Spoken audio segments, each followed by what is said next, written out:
serene view of Tynemouth we have today, one of harmony as nature's waves roll over the sands and rock. This was not always the case though.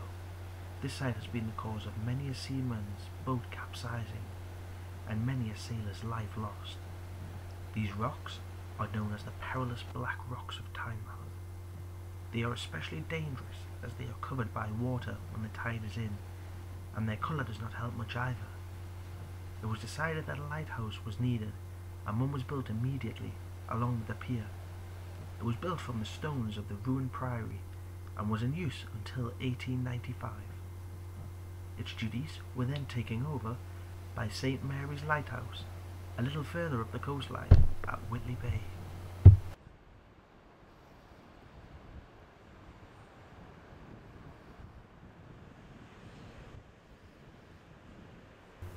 Tynemouth Priory was at one time one of the largest fortified areas in the UK. At over a millennium old, it shows just how rich the history of the northeast coastline is. Not a lot is known about the early history of the castle. Some believe that the Romans may have occupied the castle at an early period in its history, although this has never been proven.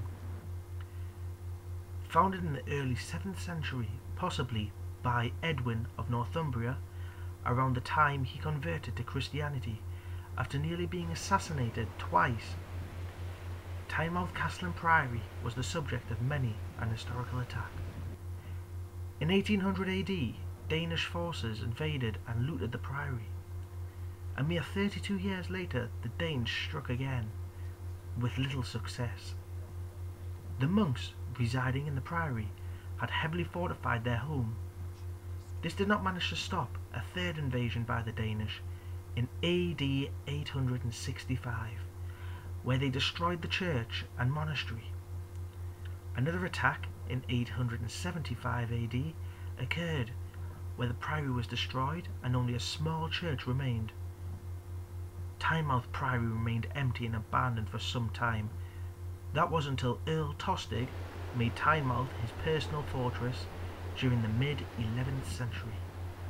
The priory changed hands a number of times until eventually King William II claimed it in a siege against the rebels led by Robert de Mowbray in the latter half of the 11th century.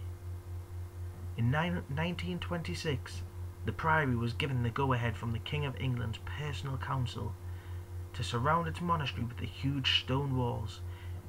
In 1390, the gatehouse and a barbican were built on the land-facing side of this captivating structure.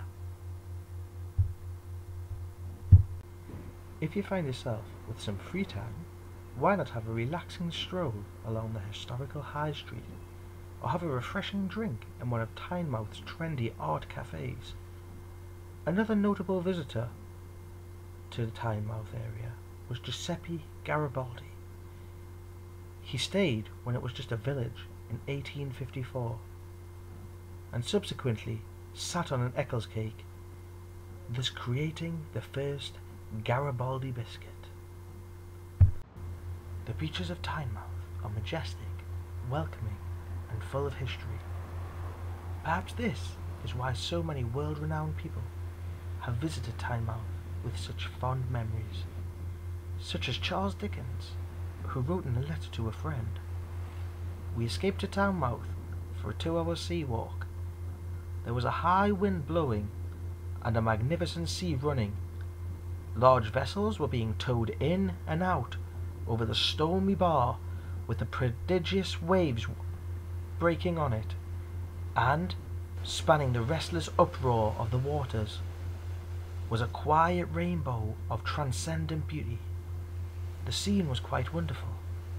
We were in full enjoyment of it when a heavy sea caught us, knocked us over, and in a moment drenched us and he filled even our pockets."